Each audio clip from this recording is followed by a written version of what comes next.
नमस्कार छात्रों, आज की कक्षा में आप पढ़ेंगे कक्षा 9 का इतिहास में चैप्टर 1 में फ्रांसीसी क्रांति। इस चैप्टर में बताया गया है कि फ्रांस की क्रांति कब हुई थी, फ्रांस की क्रांति होने का क्या कारण था, फ्रांस की क्रांति के समय फ्रांस का सम्राट कौन था और फ्रांसीसी क्रांति जो है किन कारणों से हुई थी, फ्रांस का समाज कितने वर्गों में बटा हुआ था। तो आइए शुरुआत करते हैं फ्रांसीसी क्रांति। तो 14 जुलाई 1789 की सुबह जो है पेरिस नगर में आतंक का माहौल था। तो छात्रों, पेरिस नगर जो है और फ्रांस का जो है शहर है जहां आतंक का माहौल छाया हुआ था फ्रांस 1789 में, और फ्रांस का सम्राट ने सेना को शहर में घुसने का आदेश दे दिया था और अफवाह थी कि वहां जो है सेना को नागरिकों पर गोलियां चलाने का आदेश देने वाला है। और लगभग 7000 मर्द और औरतें जो है टाउन हॉल के सामने एकत्र हुए और उन्होंने एक जन सेना का गठन करने का जो निर्णय किया। हथियारों की खोज में जो है वे बहुत से सरकारी भवनों में जबरन प्रवेश कर गए क्रांतिकारी लोग, और अंततः क्या होता है कि सैकड़ों लोगों का जो एक समूह पेरिस नगर के पूर्वी भाग की ओर जो है चल पड़ा और बास्तिल के किले की जेल को तोड़ डाला गया। तो छात्रों, बास्तिल जो था वह फ्रांस का एक जेल था। इस किले को तोड़ डाला गया जहां भारी मात्रा में गोला बारूद मिलने की संभावना थी और हथियारों पर कब्जे की इस सशक्त लड़ाई में जो है बास्तिल का कमांडर भी मारा गया, बास्तिल जेल का, और कैदी को जो है जो जेल के अंदर में बंद था उन कैदियों को छुड़ा दिए गए। नतीजा ये हुआ कि उसकी संख्या केवल 7 थी, मात्र 7 को कैदी जो है बास्तिल के जेल में कैद था। और सम्राट की जो है निरंकुश शक्तियों का प्रतीक होने के कारण बास्तिल की किला के लोगों की जो है घृणा का केंद्र बन गया था। तो कहने का मतलब है छात्रों कि फ्रांस का सम्राट जो था वह निरंकुश शासक था। निरंकुश का मतलब होता है जिस पर कोई अंकुश नहीं लगाता है, अर्थात वो शासक राजा जो होता है वो अपना मनमानी करता है जनता पर। तो इसलिए किले को जो है ढहा दिया गया और उनके अवशेष बाजार में जो है उन लोगों को बेच दिया गया जो इस ध्वंस को बतौर स्मृति चिन्ह संयोजना चाहते थे, मतलब यादगार चिन्ह बनाकर रखना चाहते थे, इसीलिए उन लोगों ने खरीदा। तो छात्रों, इस घटना के बाद जो है कई दिनों तक जो है पेरिस तथा देश के देहाती क्षेत्रों में कई और संघर्ष हुए और अधिकांश जनता जो है पाव रोटी की महंगी कीमतों का विरोध कर रही थी। और बाद में इस दौर का जो है सिंहावलोकन करते हुए इतिहासकारों ने इसे एक लंबे घटनाक्रम की ऐसी शुरुआती कड़ियों के रूप में देखा जिनकी परिणति फ्रांस के सम्राट को फांसी दिए जाने में हुई। तो छात्रों, फ्रांसीसी क्रांति के समय फ्रांस का सम्राट जो था वह लुई 16वां था और उसकी पत्नी जो थी मेरी एंतोइनेट थी जो ऑस्ट्रिया की राजकुमारी थी।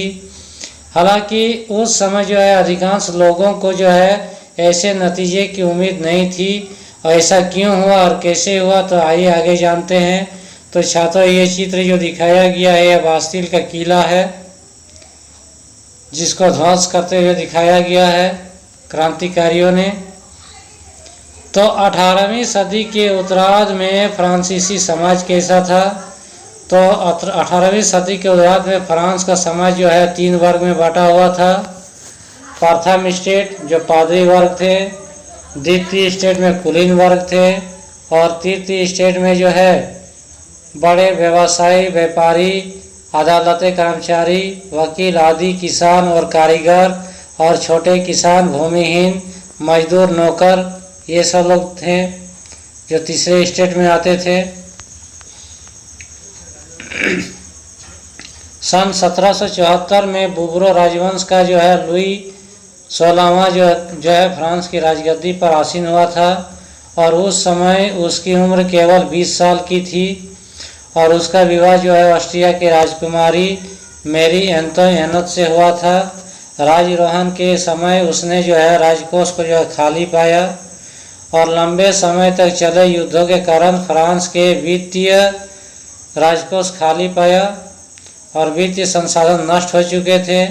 वर्साई के विशाल महल और राज दरबार की शानो शौकत बनाए रखने की फिजूल खर्चीली का बोझ अलग से था। और लुई 16वां के शासनकाल में फ्रांस ने अमेरिका के 13 उपनिवेशों को साझा शत्रु ब्रिटेन से आज़ाद कराने में सहायता की थी, जिसके कारण फ्रांस कर्जे में डूब गया था अमेरिका को मदद करने में।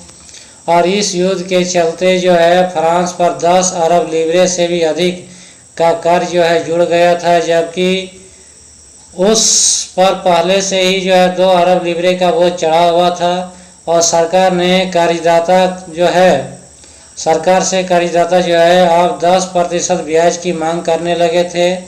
फलस्वरूप ये हुआ कि फ्रांसीसी सरकार अपने बजट का बहुत बड़ा हिस्सा दिनों दिन बढ़ते जा रहे कर्ज को चुकाने पर मजबूर थी और अपने नियमित खर्चों से जैसे सेना के रखरखाव, राजदरबार, सरकारी कार्यालयों या विश्वविद्यालय को चलाने के लिए फ्रांसीसी सरकार करों में वृद्धि के लिए बाध्य हो गई। अर्थात फ्रांस का सरकार टैक्स बढ़ाना चाहते थे और यह कदम भी नाकाफ़ी था। 18वीं सदी में फ्रांसीसी समाज 3 स्टेट में बटा था और केवल तीसरे स्टेट के लोग जनसाधारण ही कर अदा करते थे। और वर्गों में विभाजित फ्रांसीसी समाज मध्यकालीन सामंती व्यवस्था का अंग था।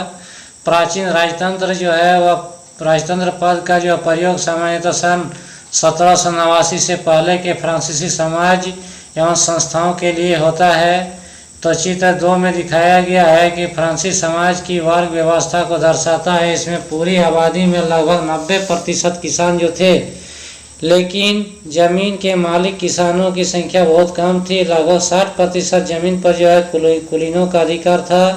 चर्च और तृतीय स्टेट के अमीरों का अधिकार था और प्रथम 2 स्टेट था कुलीन वर्ग और पादरी वर्ग के लोगों को कुछ विशेष अधिकार जन्मजात प्राप्त था। विशेष अधिकार इनको जन्म से ही मिला था और इनमें से सबसे महत्वपूर्ण विशेष अधिकार था राज्य को दिए जाने वाले कर से छूट। तो इस तरह कुलीन वर्ग को कुछ अन्य सामंती विशेष अधिकार भी हासिल था। अर्थात कहने का मतलब है कि प्रथम स्टेट और द्वितीय स्टेट के लोग अर्थात पादरी वर्ग और कुलीन वर्ग के लोग राज्य को टैक्स नहीं देते थे और वह किसानों से सामंती कर वसूल करता था। और किसान अपने स्वामी की सेवा स्वामी के घर एवं खेतों में काम करना, सैन्य सेवाएं देना अथवा सड़कों के निर्माण में सहयोग आदि करने के लिए मजबूर थे। और चर्च भी किसानों से करों का एक हिस्सा टाइड धार्मिक कर के रूप में वसूलता था। तो ऊपर से तीसरे स्टेट के तमाम लोगों को सरकार को तो कर चुकाना ही होता था और इन करों को टाइल प्रत्यक्ष कर कहा जाता था। अर्थात कहने का मतलब है कि फ्रांस के किसान मजदूरों को 2 प्रकार का टैक्स देना पड़ता था। एक टाइड धार्मिक कर था जो चर्च वसूल करता था पादरी वर्ग के लोग, और दूसरा प्रत्यक्ष कर था वो राजा वसूलता था जिसका नाम था टाइल जो राज्य के नाम पर दिया जाता था। तो इस तरह अनेक प्रत्यक्ष कर भी शामिल थे और अप्रत्यक्ष कर जैसे नमक और तंबाकू जैसे रोजाना उपभोग की जाने वाली वस्तुओं पर लगाया गया था। तो इस प्रकार राज्य के वित्तीय कामकाज का सारा बोझ करों के माध्यम से जनता वहन करती थी। अर्थात कहने का मतलब कि जनता ही टैक्स देती थी। ये देखिए बॉक्स में दिया गया है कि लिब्रे था वह फ्रांस का मुद्रा था, जो फ्रांस की मुद्रा जिसे 1794 में समाप्त कर दिया गया फ्रांसीसी क्रांति के बाद। और स्टेट वह क्रांति से पहले फ्रांसीसी समाज में सत्ता और सामाजिक हैसियत को अभिव्यक्त करने के लिए वाली श्रेणी थी। पादरी वर्ग था वह चर्च के विशेष कार्यों को करने वाले व्यक्तियों का समूह था। टाइज था वह चर्च द्वारा वसूल किया जाने वाला कर था। यह कर कृषि उपज के 10वें हिस्से के बराबर होता था। और टाइल कर था वह सीधे राज्य को अदा किए जाने वाला कर था। छात्रों, ये चित्र दिखाया गया है इसमें देखिए जो एक तरफ बैठा हुआ है सामंत और दूसरा तरफ जो है वह किसान है। ये देखिए इसमें क्या कह रहा है कि बेचारा किसान जो है कह रहा है कि बेचारा गरीब अनाज फल पैसा सलाद सब कुछ लाता है और मोटू जमींदार जो है सब कुछ स्वीकार करने के तैयार बैठा है, पर वह उसको एक नज़र देखता तक भी नहीं है। ये देखिए चित्र में दिखाया गया है। ये देखिए चित्र में और क्या कह रहा है कि ये किसान कह रहा है मन ही मन कि शैतान को जितना दो उसका लालच उतना ही बढ़ता जाता है। और ये देखिए सामंत क्या सोच रहा है कि कुलीन व्यक्ति मकड़ा है और किसान जो है वह मक्खी है, जो मकड़ा मक्खी को खा जाएगा। अर्थात कहने का मतलब है कि कुलीन जो है किसानों को खा जाएगा। मकड़ा और मक्खी का एक अनंत उत्कीर्णन इस चित्र में दिखाया गया है। जीने का संघर्ष। फ्रांस का जनसंख्या जो है सन 1715 में 2.3 करोड़ थी, जो सन 1789 में बढ़कर 2.8 करोड़ हो गई थी। और अनाज उत्पादन की तुलना में उसकी जो मांग काफ़ी तेज़ी से बढ़ी। अधिकांश लोगों के मुख्य खाद्य पावरोटी की कीमत में तेज़ी से वृद्धि हुई और अधिकतर जो है कामगार कारखानों में मजदूरी करते थे और उनकी मजदूरी मालिक तय करते थे, लेकिन मजदूरी जो है महंगाई की दर से जो है नहीं बढ़ रही थी। फलस्वरूप अमीर गरीब की बीच का अंतर जो है खाई चोरी होती गई और स्थितियाँ तब और बदतर हो जाती जब सूखे या ओले के प्रकोप से पैदावार गिर जाती थी। इससे रोजी रोटी का संकट पैदा हो जाता था और ऐसे जीविका संकट प्राचीन राजतंत्र के दौरान फ्रांस में काफ़ी आम थे।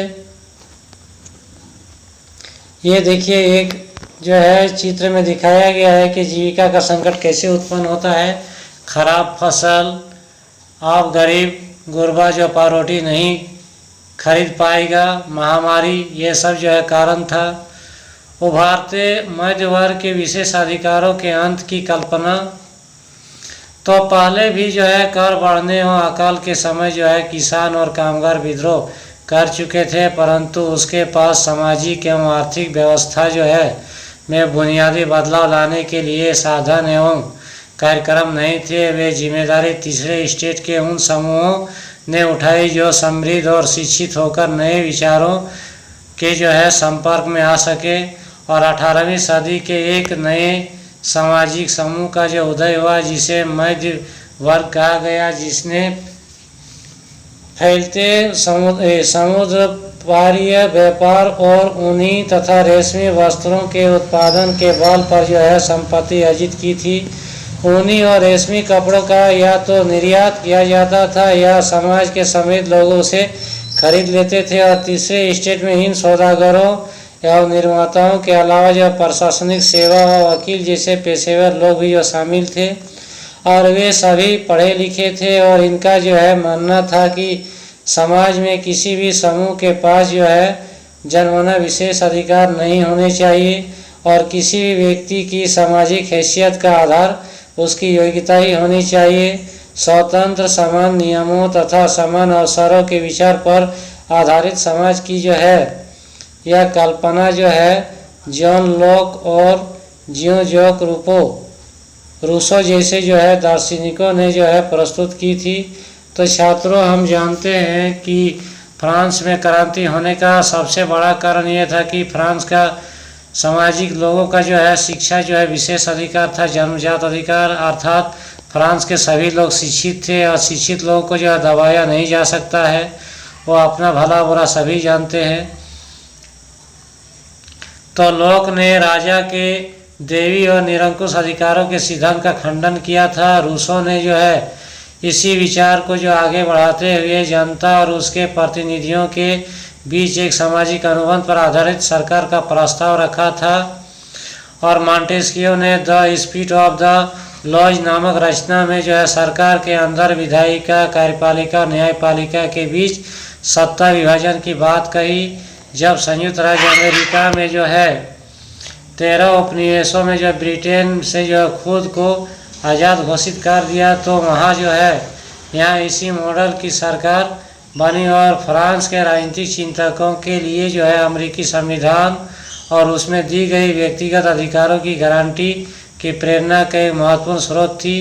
तो छात्रों, फ्रांस में जो क्रांति होने का जो है बहुत बड़ा हाथ ये लोगों का भी था, दार्शनिकों का, मॉन्टेस्क्यू, रूसो और जॉन लॉक जैसे विद्वानों का, जिन्होंने लिखित पत्र पत्रिकाओं के द्वारा जो लोगों के अंदर में जो है क्रांति की भावना को जगाया।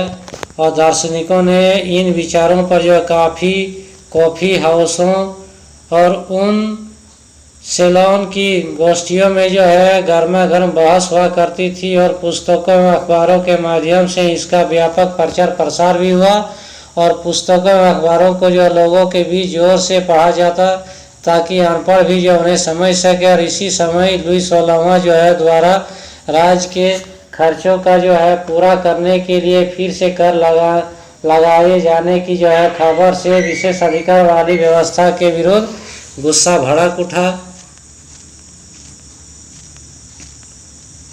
तो छात्रों, इस प्रकार जो है फ्रांस की क्रांति हुई। फिर अगले अध्याय में जो है आपको बताएंगे अगले भाग में फ्रांस की क्रांति होने का मुख्य कारण के बारे में। अगर मेरा वीडियो आप लोग का अच्छा लगा तो सब्सक्राइब जरूर कीजिएगा। धन्यवाद।